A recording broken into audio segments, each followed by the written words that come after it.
All right, good morning, everybody. Just setting up here. How's everybody doing this morning? Where is my computer? Oh, bummer. All right. So I am still here setting up. Hopefully you guys got through the homework and all that. Today's Wednesday, so tomorrow we will not be having class. We're not going to have any live stream or anything on Thursday. Enjoy your day off. And then on Friday, we are going to come back and talk about the review. The review I have not posted yet. I'm going to post that sometime later today for you guys. And then the test is going to be on Monday. Expect a similar kind of test.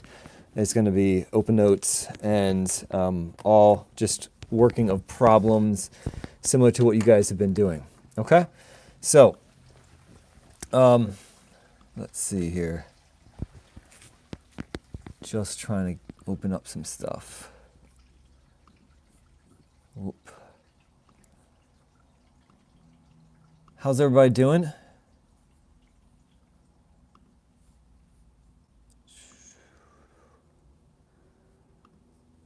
YouTube. Okay. All right. So,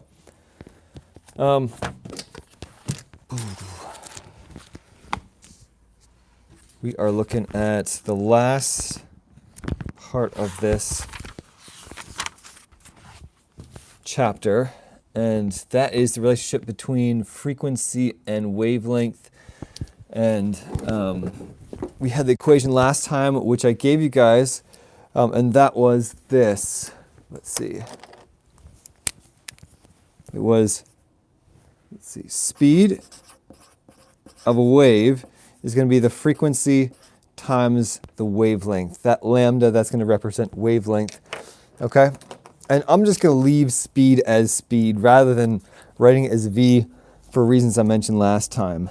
Okay? Speed of a wave. That's going to be your frequency. This is going to be your wavelength.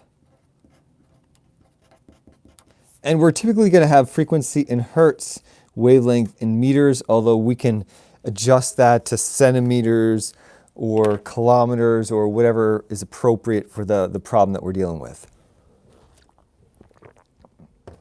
Okay, so let's just go through the sample problems, and that's going to be it because we have no new actual stuff to talk about. If you guys wanted to discuss the test or something, we can here in a little bit.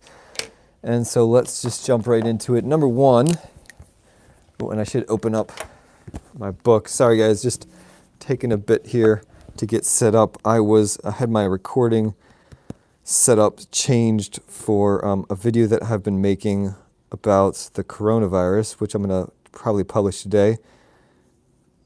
And so I had to actually change my recording setup a little bit here and just loading stuff. Okay, so here we go. On page 619 and opening this up here. All right, we got a number one, a piano emits frequencies. And so here we go. Piano emits frequencies that range from a low of about 28 hertz to a high of about 4,200 hertz. And at first glance, this might, is this what we're on here? At first glance, this might seem like it's a, why do we have two different numbers? But we're actually going to be solving for two different numbers with those numbers. Okay, so find the range of wavelengths. So we're going to basically convert those into two different wavelengths in air attained by this instrument when the speed of sound is 340 meters per second. And so we're going to look at not just one calculation, but two calculations. So we have two frequencies for that reason.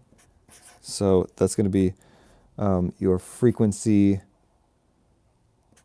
low is going to be 28 hertz, and then the frequency high is going to be 4,200 hertz. All right. And so in both these cases, we're calculating the frequency, so it's going to be dividing both sides by the wavelength, And so that's going to get us the frequency is speed over the wavelength. And it tells us in the problem that we're using 340 as the speed. Typically we use 343, but that's fine. So in this case, speed is going to be 340 meters per second. And so plugging that in, 340 meters per second. And we just choose one of those. So we actually have to divide by both of them eventually. So we can choose that 28 first. So 28 hertz are inverse seconds. And so in my calculator, I'm going to be taking this 340 divided by 28, and that's going to get me 12. Now, what are the units here? 12 watts. So if we're talking, well, we can do this two different ways. If we can look at the units here, so meters per second over per second, that's going to, the per second's going to cancel out, and it's just going to be meters. Or we can think, well, what are we actually solving for, right? We're solving for the oops, we do here. We're solving for, this got messed up. We're solving for the wavelength, right? So I had the numbers correct here, but I just mixed up.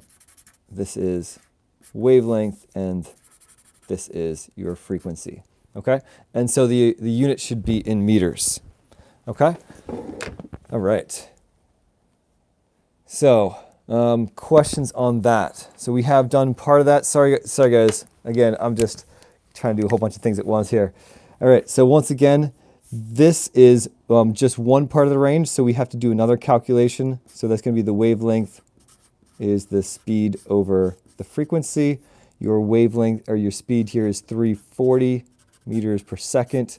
And we have a frequency of, on the high end, of 4,200 hertz or per seconds.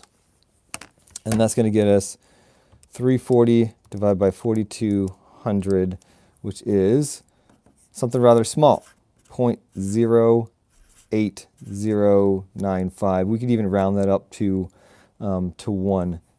So 95 meters, which is 0.081 meters. Okay, so our range in this case, we can write like this. We can say, okay, our wavelength is going to be in a range of 0.081 meters to 12 meters. All right. So what do you guys think? How's that work? Again, sorry about the little mix up there. But that's our number one. Did you guys get that? All right. So let's keep on going. And I believe we skipped number 2. I didn't assign number 2. Why is 28 is there becomes seconds again? 28. Oh, so it's not seconds. That's inverse seconds. So you mean like right up here, why is it 28? Got the seconds after it? That's inverse seconds. And so you can write it either way. I just want to write it both ways so you guys can kind of be familiar with it.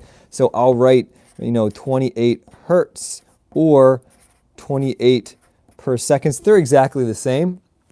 And so it really doesn't matter how you're going to do that, how you write that. Either way is fine. So I'm going to write it both ways. I wrote it as per seconds here just so you can see that the meters per second over the per seconds over per seconds cancel out. That's the only reason. Okay? All right. So we skipped number 2 in the book, and we're going to go ahead and jump into number 3. If there are no more questions on this one. All right? Number 3 is this. We have a red light. Okay, so now we're dealing with light. Obviously, light's going to be going a lot faster, right? So question here, does higher frequency mean higher wavelength? No, exactly the opposite, right? So the higher the frequency, the lower the wavelength, the larger the wavelength, the smaller the frequency. They are inverses of each other. And so when we look up, let me just actually come.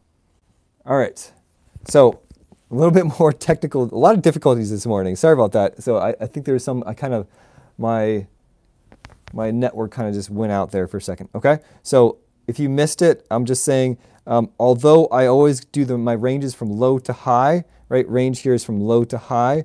Keep in mind that the 28 hertz corresponds to the high end of the wavelength, the 12, and the 4200 hertz corresponds to the low end of the wavelength, and that's the 0.081 meters. Okay? All right. So as you increase the frequency, the wavelength decreases and vice versa. Let's jump into number 3 there, which we said was now light, right? So light's going to go a lot faster than sound. So we have the red light emitted by a helium neon laser. Back in the day, they were one of the most important lasers. Has a wavelength of 633 nanometers in air.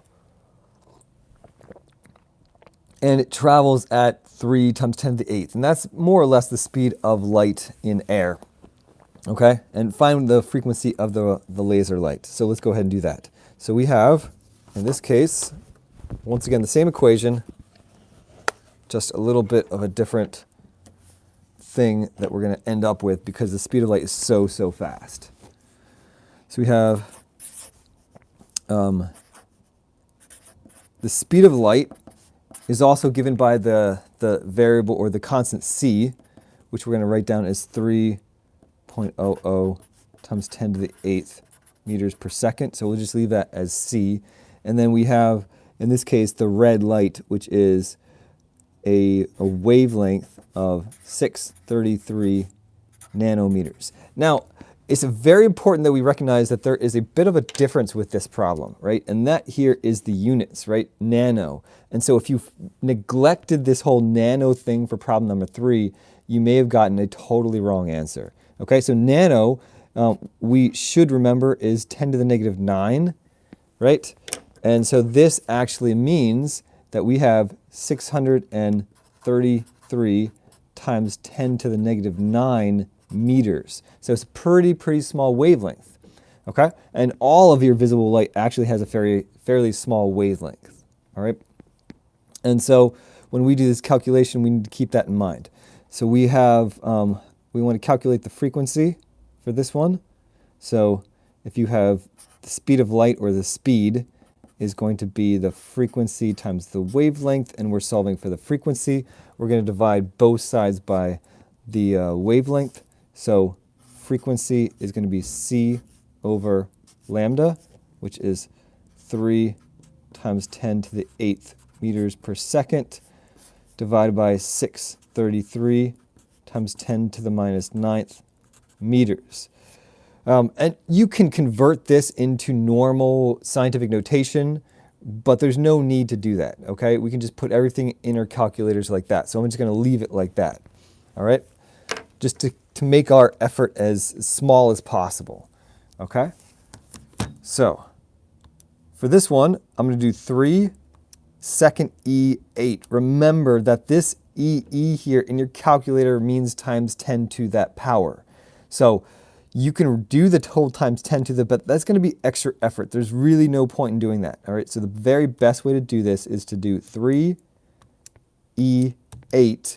divided by 633 E negative 9. And besides being short and easy to write, the beauty of this whole E thing is it means that you don't need to use any kind of scientific notation, or sorry, any kind of parentheses. Okay, so if we had times 10 to that, we would have to worry about order of operations, and then we would need parentheses and all that. So this is going to be our answer here, which we have. But let me show you what happens, and I'll take a minute to do this in the calculator if you put this in your calculator wrong. Okay, so our answer should be 4.74 times 10 to the 14th, and the units are going to be, so we have meters per second over meters, so the units are going to be per seconds, or we can say 4.74 times 10 to the 14th hertz. Okay? Now, what if we wanted to do this in our calculator like this? So 3, and then you do times 10 to the 8th, right? And then you are going to do divided by 633 times 10 to the negative 9, and you're thinking, oh hey, this should be the same. I should get the same answer. and then you hit enter, and you get something totally wrong. And you're like, Mr. Katz, I did it. I put it in my calculator. It should be right, but it's not right. Why? The reason is because order of operations says we're going to divide by 633 and then take that number times 10 to the minus 9. So you're going to be off by literally a factor of 10 to the 18th, because this is going to divide by 10 to the minus 9 rather, this is going to multiply by 10 to the minus 9 rather than multiply. So let me show you this. If we want to do this correctly, you have to put in parentheses around the denominator so that it gets the correct answer. Okay? So that is the way to put it in. But that's a real pain instead of what you should be actually doing. And so the way you really want to put this in your calculator is like this. 3e8 divided by 633e negative 9. Make sure you're putting it in the calculator that way. Okay? So I'm seeing some comments over here of people that are getting the wrong answers, right? And it made the power negative 7. Yeah, that's exactly right. So because if you take, so we have a question on this 633 here, okay? So 633 times 10 to the minus 9 meters is the same as what? So that we can move this decimal point over. If we move this decimal point over here, that's going to be 63.3 times 10. Well, now that's going to make this part bigger. So if this part gets smaller, this part needs to get bigger. So this is going to be times 10 to the minus 8th, which is also going to be 6.33 times 10 to the minus 7 meters. So this technically is what your scientific notation is for the number, but I like to just leave it like this because my calculator doesn't care. My calculator doesn't care if it's 633 times 10 to the minus 9 or 6.33 times 10 to the minus 7. My calculator does it the same way. And so I do it the easiest way possible for me. I know what nano means, and so I put it this. I don't need to Google anything, and I can just put it in like that, right? And so it saves me time, and I don't have to do this kind of conversion to make it into a nice, neat scientific notation, which you can, is just not necessary, okay? So this is correct. When Google said it is 6.33 times 10 to the minus 7, that is correct. All right.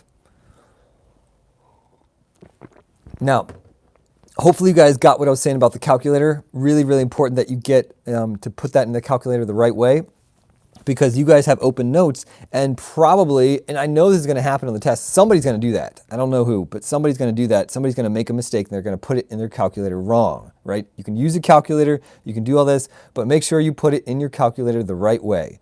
Figure out how to do the e's, and one more thing to make sure you don't use this little e here. You're going to get some really weird and wrong answer if you use the little e here, because that's the natural log e.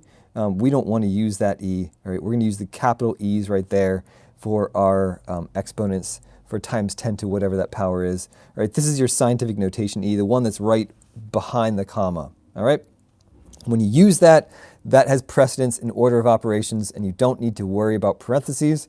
If you don't use that, you have to worry about parentheses over everything, and that can be a pain. So do it the way I did it. Save yourself time and trouble, and get it right. So on to the last one, if there are no further questions. Last one, we have a tuning fork. So we're back to sound once again, and we want to get, and this is nice because the tuning fork, and so let me just show this to everybody here in case you don't have the book right now with you.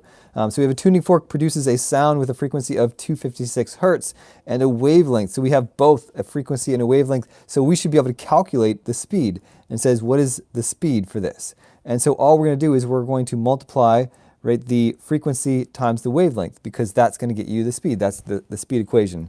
And then what would be the wavelength of the same thing in water where it's going so much faster? All right. And it's interesting to note here that when you put something into a different medium and the speed changes for the sound, then the wavelength is going to increase or decrease, but the frequency will stay the same. The frequency must stay the same because you can't change the number of waves per unit time that you have, right? This frequency must always stay the same. The wavelength will get either longer or shorter. That's what's going to change. All right, so let's do that. What's going to get us, so for A, we have the speed equation, speed of sound in this particular medium.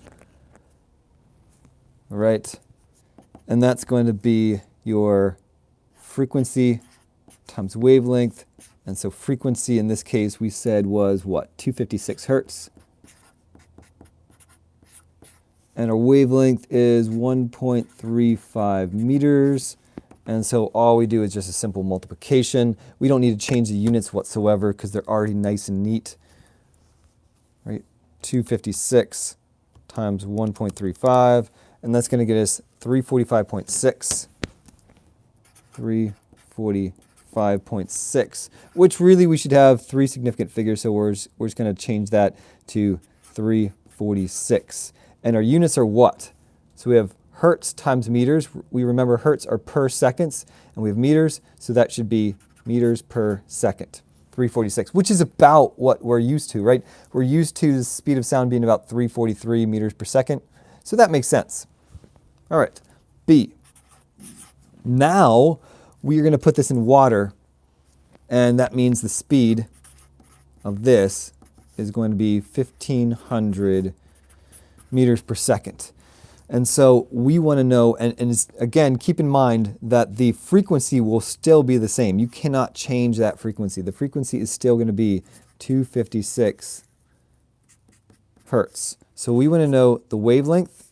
The wavelength is, and our equation is right up here, right? So the speed is the frequency times the wavelength, and our wavelength, we divide both sides by the frequency. It's going to be speed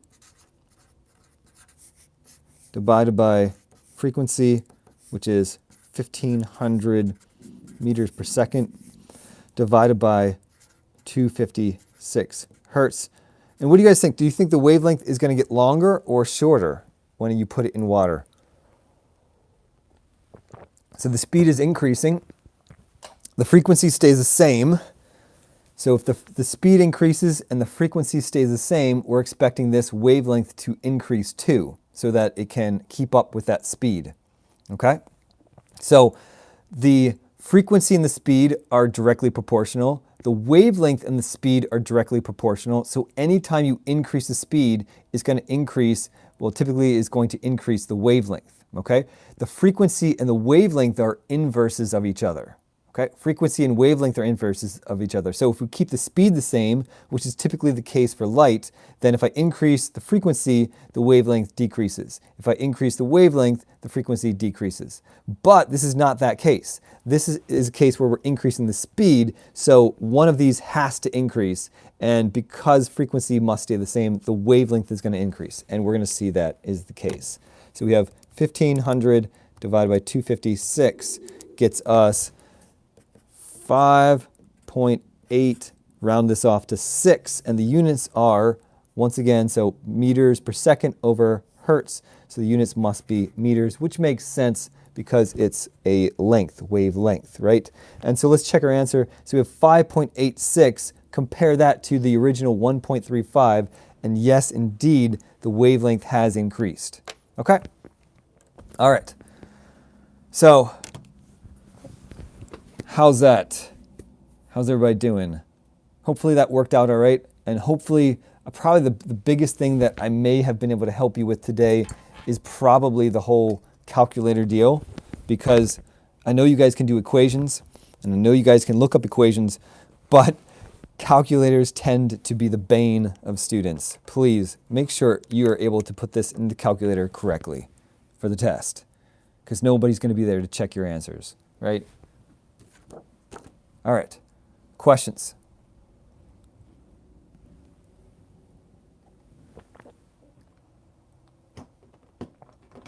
Any questions at all? I have nothing new to go over, so I'm just going to stop class early here. I will be posting all of the practice problems here later today. I haven't actually put them up yet, but I will be posting them today. We don't have class tomorrow, so they won't be due until Friday. So please do them before class on Friday. We'll go over all the answers on Friday, and then we'll have the test on Monday. All right? Any questions? Where can we find them? Yeah, Google Classroom. I will post them on Google Classroom. If you don't see them by the end of today, then you can email me and I'll just send it to you via email. But yeah, it will be on Google Classroom. Same kind of deal, just like your homework, where I normally post your homework, but there will actually be a file there. Okay. Anybody else? Any other questions?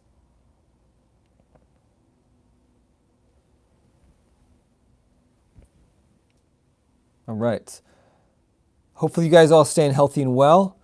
When you look at, let me see, how are homeworks graded? Homeworks are graded based on completion. If you just like always, if you get them wrong, no big deal. But I want to see that you did them, and I want to see that you actually showed your work. So if you just write down answers and you didn't show your work, I might take off points.